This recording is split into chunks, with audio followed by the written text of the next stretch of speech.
اعوذ باللہ من الشیطان اللعین الرجیم بسم اللہ الرحمن الرحیم الحمدللہ علی ما انعم ولہ الشکر علی ما الہم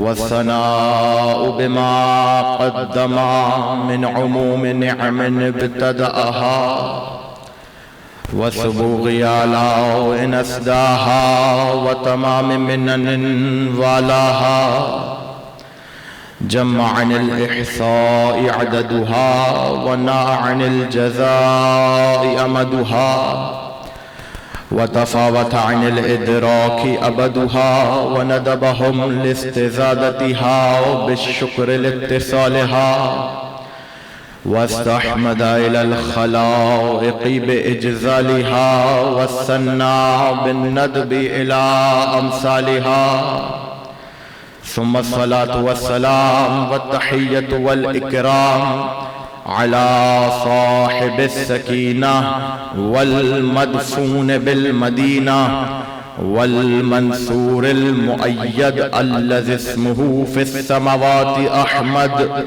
وفي الأراضين أبو القاسم محمد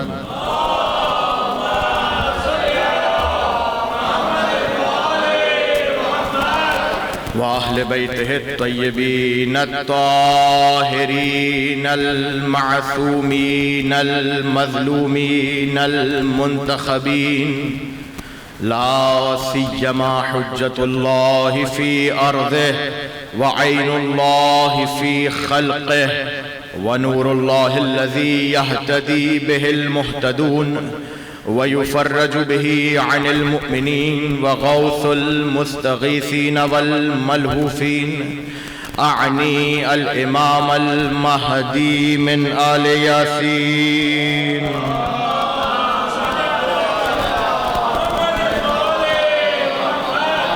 واللعنة الدائمة المستمرة على أعدائهم ومنكري فضائلهم وغاصبي حقوقهم أجمعين من الآن إلى قيام يوم الدين. أما بعد فقد قال الله في محكم كتابه المبين بسم الله الرحمن الرحيم والله يؤتي ملكه من يشاء والله واسع عليم. صلوات پڑھیں محمد والا اللہم صلی.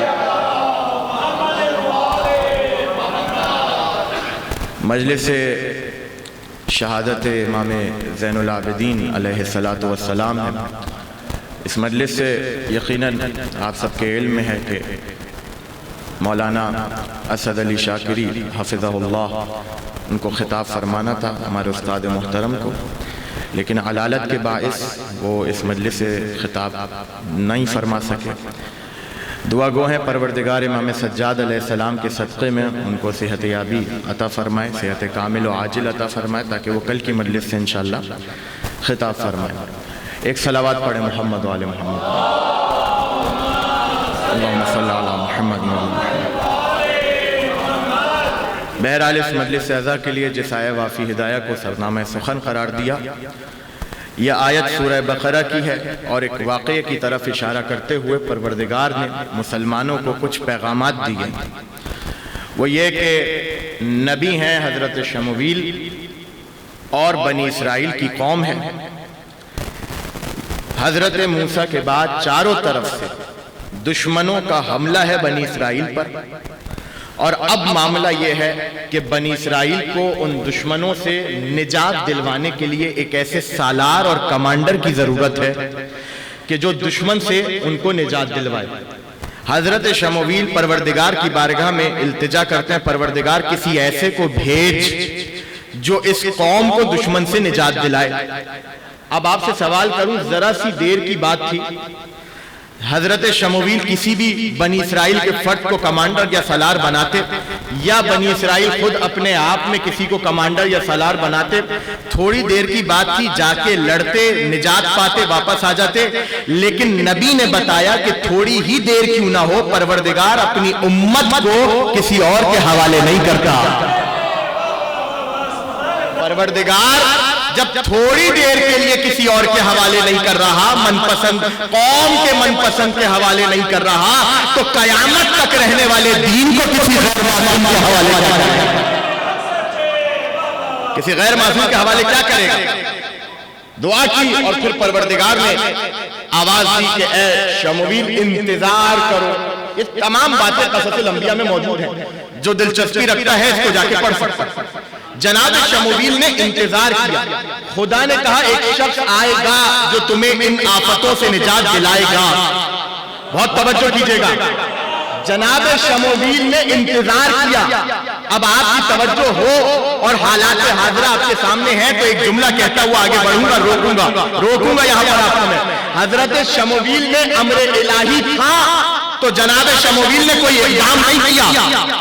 دیکھیں طالوت کا آنا امر الہی تھا تو کوئی اقدام نہیں کیا، کوئی تحریک نہیں بنائی، کوئی تنظیم نہیں بنائی. یعنی شمویل نے بتایا جہاں امر الہی واقع ہونا ہو وہاں تحریکوں کا سہارا نہیں لیا جاتا.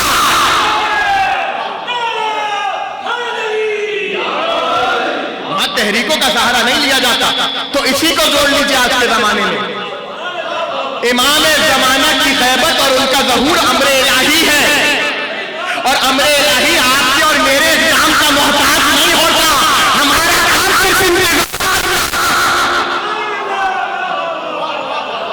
ہمارا کام صرف انتظار کرنا ہے، جیسے جناب شمویل نے کیا. یہ انتہائی بدعقیدگی کے اوپر منحصر یہ جملہ ہے. ہمارے اعمال کی وجہ سے ان کا ظہور رکا ہوا ہے. جناب ان کا ظہور امر الہی ہے، اور امر الہی کسی کے اعمال پر موقوف نہیں ہوتا. امر الہی کسی اعمال کے، کسی کے اعمال کے. مولانا نماز پڑھنا چھوڑ دیں، روزے رکھنا چھوڑ دیں، کس نے کہا آپ سے نماز پڑھنا چھوڑیں؟ نماز آپ پڑھ رہے ہیں اپنے لیے، پروردگار کی عبادت کر رہے ہیں اپنی عبودیت کو ثابت کرنے کے لیے. آپ کی نمازیں اس کو کیا فائدہ پہنچائیں گی جس کا جد شب میں ہزار رکعت نمازیں پڑھتا ہو؟ آپ کی نمازیں اس کے ظہور کو کوئی فائدہ نہیں پہنچائیں گی. آپ کی اور میرے روزے اس کے ظہور کو کوئی فائدہ نہیں پہنچائیں گے. اس چیز کو اپنے ذہن میں بٹھا لیں. لہٰذا جس طرح جناب طالوت کا آنا امر الہی تھا، اسی طرح جناب مہدی علیہ السلام کا آنا بھی امر الہی ہے. صلوات پڑھیں محمد و آل محمد. اللہم صلی علی محمد و آل محمد. وعدہ ہوا. بہت تیزی سے آگے بڑھ رہا ہوں، وقت میرے پاس بہت کم ہے اور مطالب بہت زیادہ ہیں جو آپ کا حوالے کرنا ہے. بس ساتھ رہیے گا میرے، بہت تیزی سے بات کو آگے بڑھاؤں گا. دیکھیں یاد رکھیں، جناب شمویل نے انتظار کیا، طالوت آ کے مل گئے. اب وہ ایک الگ تفصیل ہے کیسے آ کر ملے، لیکن آ کر مل گئے اور خدا کے امر پر راضی ہو گئے. کہا میں نجات دلوا دوں. لشکر سازی کی، توجہ، لشکر سازی کی، اور اس کے بعد کہا کہ کوئی بزدل ہمارے لشکر میں نہ آئے. جملہ آپ کے حوالے کروں اگر بیدار ہیں، بہت آہستہ سے کہوں گا، اللہ کرے کہ پہنچ جائے. جناب طالوت نے خلاصہ یہ کہ جناب طالوت نے شرط رکھی کوئی ایسا نہ آئے جس کو بعد میں اپنی تشریف لے جانی پڑے. بات واضح ہو گئی. یہ معیار بنایا لشکر کا اور لشکر سازی کی. لوگوں نے آ کر اعتراض کیا طالوت کے پاس تو مال نہیں ہے، اور اس واقعے کو سورہ بقرہ میں نقل کیا. وقال لهم نبيهم ان الله قد بعث عليكم طالوت ملكا. اے نبی اس وقت کو یاد کیجئے کہ جب جناب شمویل نے اپنی قوم سے کہا کہ جناب طالوت کو اللہ نے تم پر حاکم بنایا ہے، تو انہوں نے کہا کہ طالوت کے پاس تو مال ہی نہیں ہے، طالوت کے پاس تو دولت ہی نہیں ہے. نحن احق بالملک منہ، ہم طالوت سے زیادہ حق رکھتے ہیں. تو جناب شمویل نے کہا ان اللہ استفاہ علیکم وزادہ بسطۃ فی العلم والجسم واللہ یؤتی ملکہ من یشاء واللہ واسع علیم. سنو، تمہارا معیار مال ہے، تمہارا معیار دولت ہے، اللہ نے طالوت کو علم اور قوت یعنی شجاعت میں فراوانی عطا کی ہے.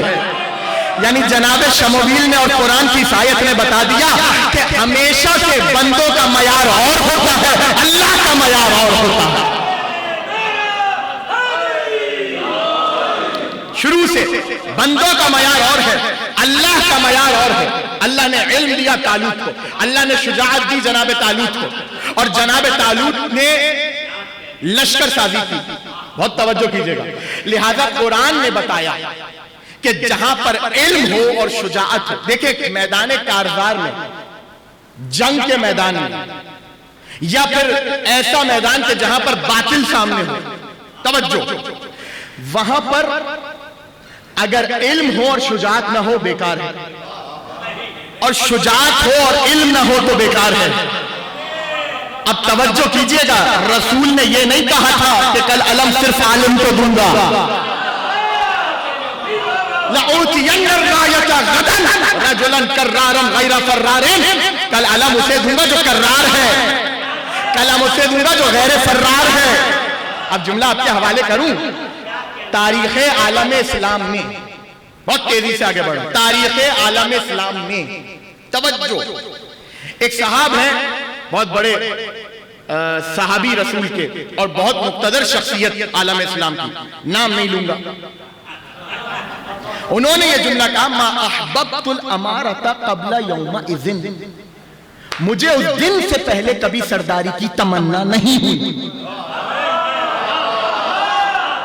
مجھے اس دن سے پہلے کبھی سرداری کی تمنا نہیں ہوئی، لیکن جب رسول نے کہا کہ علم مرد کو دوں گا، آپ سلامت رہیے، کل علم،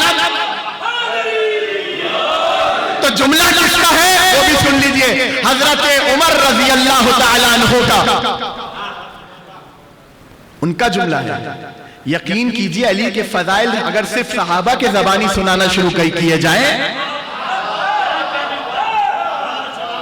تو بات ہی ختم ہو جائے گی. ما احببت الامارۃ، حضرت نے فرمایا مجھے اس سے پہلے سرداری کی تمنا کبھی نہیں ہوئی، اس دن مجھے سرداری کی تمنا ہوئی. رسول اگلے دن کیا مسند پہ بٹھانے والے تھے؟ رسول کیا خلافت دینے والے تھے؟ رسول کیا تاج دینے والے تھے؟ نہیں، رسول دینے والے تھے علم، اور علم اس کو ملتا جس کے پاس علم اور شجاعت اسی طرح ہو جس طرح طالوت کو اللہ نے دیا تھا. اب سمجھ میں آیا؟ حضرت عمر نے بتایا خیبر میں رسول نے علی کو علم نہیں دیا تھا، اسلام کی سرداری دی تھی، اسلام کی سرداری دی تھی. اور اسلام کی سرداری وہ ہے جو آج تک چلی آ رہی ہے، یہ علم وہ ہے جو آج تک چلا آ رہا ہے. اور یاد رکھے گا اسلام کی سرداری دی تھی. یہی وجہ ہے کہ اور ملکوں میں اور ملکوں کے جھنڈے بلند نہیں ہوتے، وہاں باپ کا علم بلند ہوتا ہے. اس لیے جب باپ کا علم نہیں اسلام کی سرداری ہے تو یاد رکھنا یہ شیعہ قوم علم کے پیچھے چلتی ہے، جھنڈے کے پیچھے نہیں.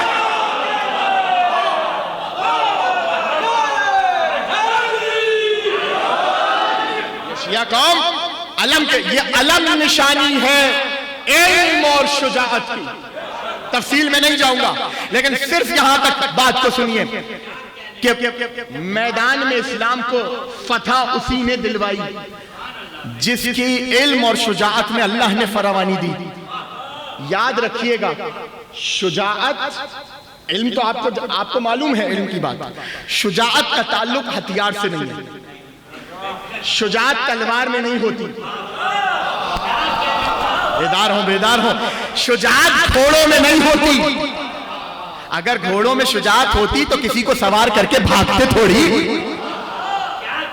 علم، شجاعت ہتھیار میں نہیں ہے، شجاعت گھوڑوں میں نہیں ہے، شجاعت نیزوں میں نہیں ہے، شجاعت تیروں میں نہیں ہے، شجاعت ہے ذات میں.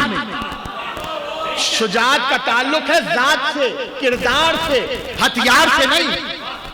مثال دوں چھوٹی سی آپ کو تاکہ بات سمجھ میں آ جائے. تار کے اندر بجلی ہے، کرنٹ ہے، آپ اس تار کو بلب میں لگائیں وہ کرنٹ اپنا اثر دکھائے گا، لائٹ آپ کے سامنے روشن ہو جائے گی. بہت توجہ کیجئے گا. اسی تار کو اس مائک میں لگائیں، یہ اپنا اثر الگ طریقے سے دکھائے گا. یعنی جیسا ظرف ہوگا شجاعت اس میں ویسا ہی اثر ڈالے گی. تلوار اٹھاؤ تو شجاعت تلوار میں نظر آئے گی، تیر چلاؤ تو شجاعت تیر میں نظر آئے گی. اور آسان کروں، دلیل دے رہا ہوں اپنی بات کی، توجہ کیجئے گا. شجاعت ہتھیار سے تعلق نہیں رکھتی. اگر ہتھیار سے تعلق رکھتی ہوتی تو جب مشرکین کے بچے کو پتھر مار رہے تھے تو ابو طالب بھی علی کو تلوار لے کر بھیجتے. واقعہ ذہنوں میں ہے. پتھر مارتے تھے. حضرت ابو طالب نے آ کر کہا کہ بھائی تمہارے بچے ہمارے بھتیجے کو مارتے ہیں پتھر سے. کہا یہ تو بچوں کا معاملہ ہے, ہم کیا بولیں. ابو طالب نے کہا ٹھیک ہے, اگر تمہارے یہاں بچے ہیں تو ہمارے یہاں بھی ایک ہے. اے علی کل سے تم جاؤ گے محمد کے ساتھ. رسول نکلے, علی کے ہاتھ میں پتھر نہیں ہے, علی کے ہاتھ میں تلوار نہیں ہے, علی کے ہاتھ میں تیر نہیں ہے, علی کے ہاتھ میں تبر نہیں ہے, علی کے ہاتھ میں ہے کھجور کی گھٹلیاں جو پتھر سے بہت ہلکی ہوا کرتی ہے. وہاں سے وہ پتھر مارنا چاہتے تھے, یہاں سے علی نے گھٹلیاں ماری, کسی کا پاؤں توڑا, کسی کا ہاتھ توڑا, کسی کا سر پھاڑا. لوگ آئے, اے ابو طالب تمہارے بیٹے نے ہمارے بچوں کو مارا ہے. ابو طالب نے مسکرا کر کہا یہ تو بچوں کا معاملہ ہے, میں کیا بولوں. یہ تو بچوں کا معاملہ ہے, میں کیا بولوں. بات واضح ہوئی. شجاعت کا تعلق ہتھیار سے نہیں ہے. شجاعت جہاں پر آئے گی وہاں اثر کرے گی. شجاعت اس سے بہت بلند ہے کہ صرف ہتھیار سے ظاہر ہو. تلوار اٹھاؤ تو شجاعت, تیر اٹھاؤ تو وہاں شجاعت, ہاتھ میں کچھ نہ ہو تو شجاعت, ہاتھ میں کچھ نہ ہو تو شجاعت. اور اگر تیر بھی نہ ہو, تلوار بھی نہ ہو, ہتھیار کوئی نہ ہو اور کچھ ہاتھ میں نہ ہو, تو حجت الہی کے اندر شجاعت اس قدر ہے کہ اپنی زبان سے ظالم کے تختے میں لرزہ پیدا کر سکتا ہے. لیکن شرط ہے کہ علم اور شجاعت اللہ کی طرف سے ہو. بہت توجہ کیجئے گا, علم اور شجاعت. یہی وجہ ہے منبر پر آ کر بیٹھا ملعون خطیب اور یزید اور اس کے اجداد کے فضائل پڑھنے شروع کیے. منبر سے اترا تو سید سجاد نے جملہ کہا, امام زین العابدین علیہ السلام, اللہم صلی علی محمد. یزید سے کہا یزید اجازت ہے میں بھی اس لکڑی کے ڈھیر پر جاؤں. تھوڑا سا بلند ہو, جملہ آپ کے حوالے کروں. کیوں کہا امام, منبر بنا رکھا ہوا تھا, امام کہہ رہے ہیں لکڑی کا ڈھیر. بیدار ہوئیے گا میرے ساتھ. امام کہہ رہے ہیں لکڑی کا ڈھیر, یعنی امام نے بتایا جس منبر پر ہمارے دشمن کا ذکر ہو اور اس کی تعریف ہو اسے منبر نہیں لکڑی کا ڈھیر کہا جاتا ہے, اسے منبر نہیں کہا جاتا, اسے لکڑی کا ڈھیر کہا جاتا. بہت توجہ کیجئے گا. منبر پر آئے, ایسا خطبہ دیا سید سجاد نے, روایت کے جملے ہیں, روایت کے جملے, خطبہ خطبتن, ایسا خطبہ دیا اب کا منہ العیون و اوجلا منہ القلوب. ایسا خطبہ دیا سید سجاد نے کہ اس خطبے نے لوگوں کی آنکھوں میں آنسو پیدا کر دیے اور دلوں میں خوف پیدا کر دیا. یہ ہے کلام معصوم کا اثر. اجازت دیں تو ایک طلسم آپ کے حوالے کرنا چاہتا ہوں. کلام معصوم کا اثر, کلام معصوم کا اثر. میں نے کہا نا شجاعت محتاج نہیں ہے ہتھیار کی, ہاتھ بندھے ہو تب بھی معصوم شجاعت کا مظاہرہ کرنے پہ قدرت رکھتا ہے.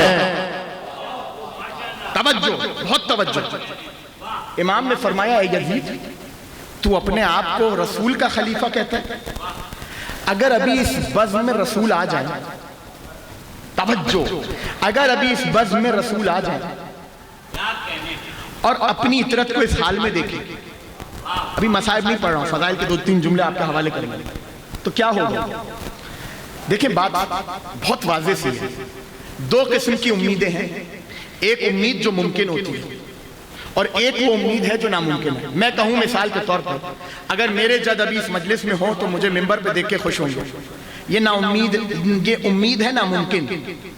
لیکن اگر معصوم کہے نا کہ اگر ہمارے جد یہاں ہوں,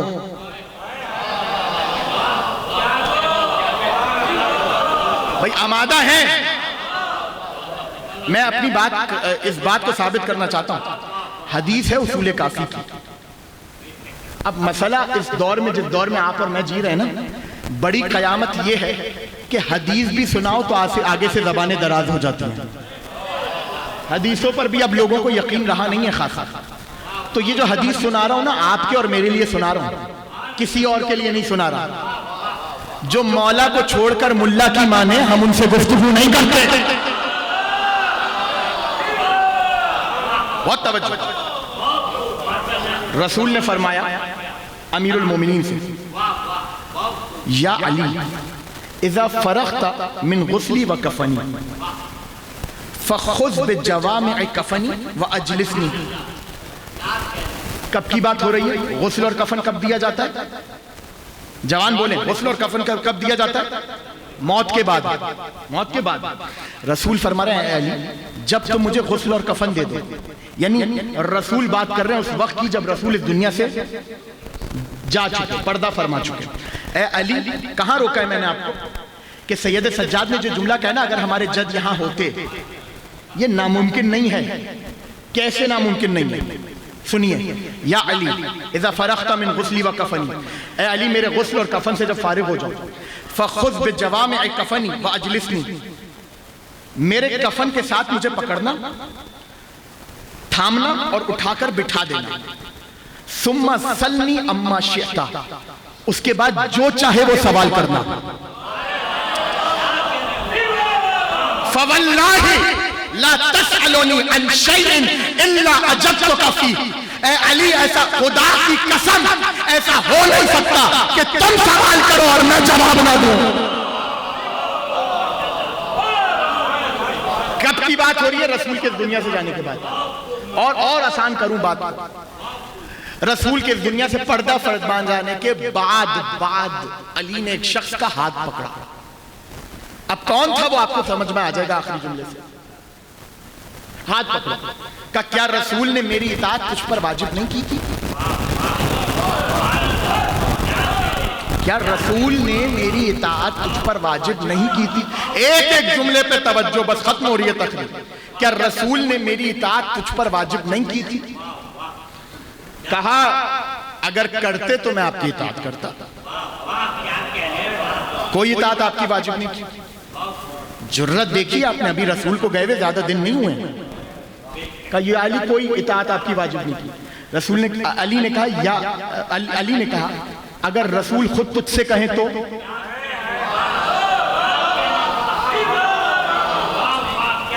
ہاتھ پکڑا, مسجد کے اندر لے کر آئے, مسجد قباء میں. کیا دیکھا کہ محراب میں کوئی اور نہیں, رسول نماز پڑھ رہے ہیں.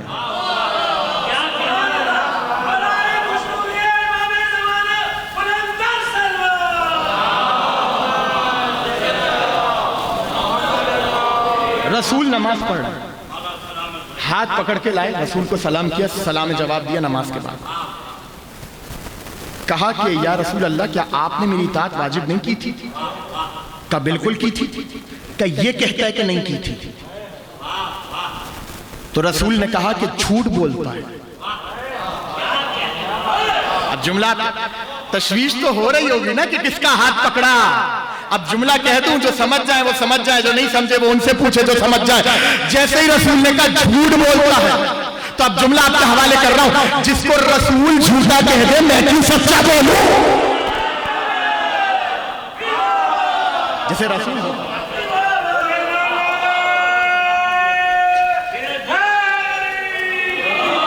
تو اب سمجھ میں آیا آپ کے امر امامت, امر ولایت اتنا ضروری ہے کہ اگر رسول کے اس دنیا سے پردہ فرما جانے کے بعد بھی کوئی امام رسول کو اپنی شہادت کے لیے بلائے, اپنی تائید کے لیے بلائے, اپنی تصدیق کے لیے بلائے, تو رسول پر لازم ہے کہ برزخ کے پردوں کو چیر کے آ کر اس کی تائید کرے. اب سمجھ میں آیا سید سجاد مجاز میں جملہ نہیں کہا تھا. اگر یزید کے دربار میں سید سجاد کہتے تو رسول کو بھی آنا پڑتا.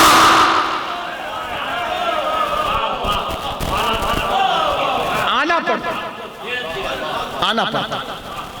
مؤذن سے جیسے ہی فضائل پڑھے, ختم ہو گئی تقریر, جیسے ہی فضائل پڑھے, خطبہ جو دیا سید سجاد نے, یہاں سے ایک معاملہ اور حل ہو جاتا ہے بچوں کے لیے اور جوانوں کے لیے. کہہ رہے ہیں بزرگ تو بہتر جانتے ہیں کربلا کا مقصد کیا ہے. آپ زیادہ جانتے ہیں, سید سجاد آپ زیادہ جانتے ہیں امام وقت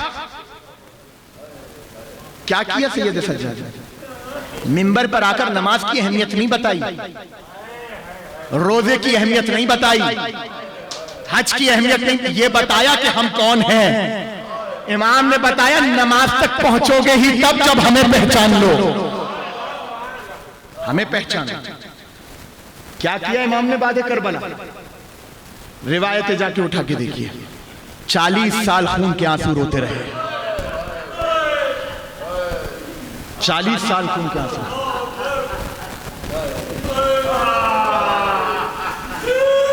جب بھی پانی کا کوزہ سامنے آیا، کربلا کا رخ کر کے ہائے حسین کہا،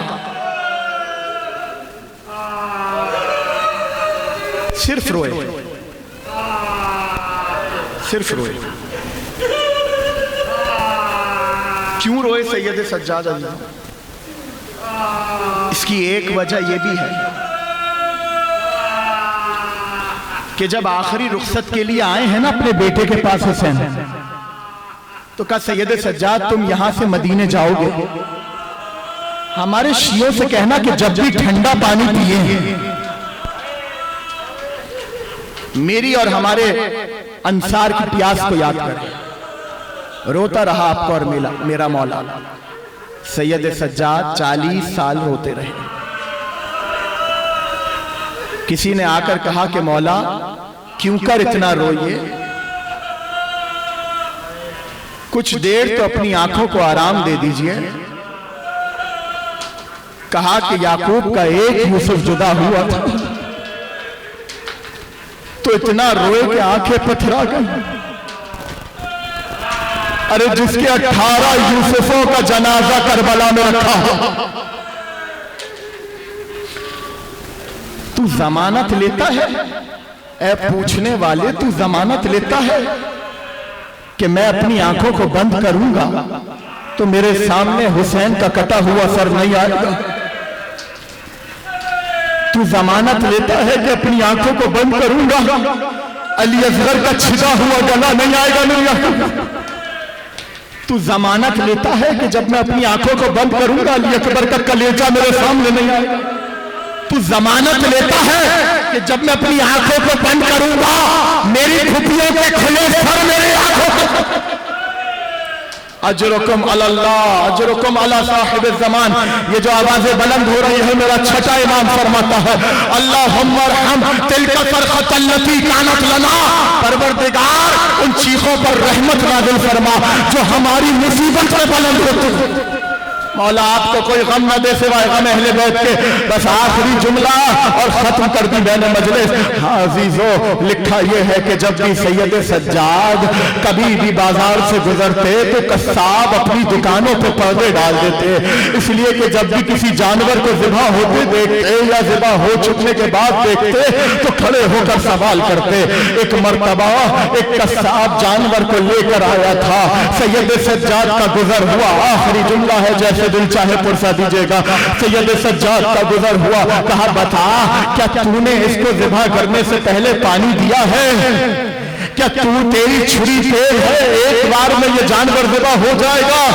اے شخص کیا یہ بتا جب تو اسے ذبح کرے گا تو اس کا کوئی ہم جنس جانور تو اسے دیکھ نہیں رہا ہوگا۔ رو کر کہنے لگا مولا میں شریعت محمدی کا پابند ہوں، مولا میں جانتا ہوں جانور کو تیز چھری سے ذبح کیا جاتا ہے، جانور کو پانی دیا جاتا ہے، جانور کو جب ذبح کیا جائے آخری جملہ ہے اپنی آوازوں کو بلند کر لے عزیزو، آپ کے ہاتھ آپ کے سینوں پر ہونے چاہیے، کوئی آواز دھیمی نہیں ہونی چاہیے۔ سید سجاد کا ماتم ہے مولا میں جانتا ہوں کہ کوئی جانور نہ دیکھ رہا ہو، بس رو کر کربلا کا رخ کیا، آواز دی ہائے میرا مظلوم بابا تیرا ضربوں سے قتل کیا گیا، اور جب چھری پھر رہی تھی 70 قدموں سے بہن غریب دیکھتی رہی، آواز دیتی رہی شمر نامہ میری ماں نے چکیا پیس پیس۔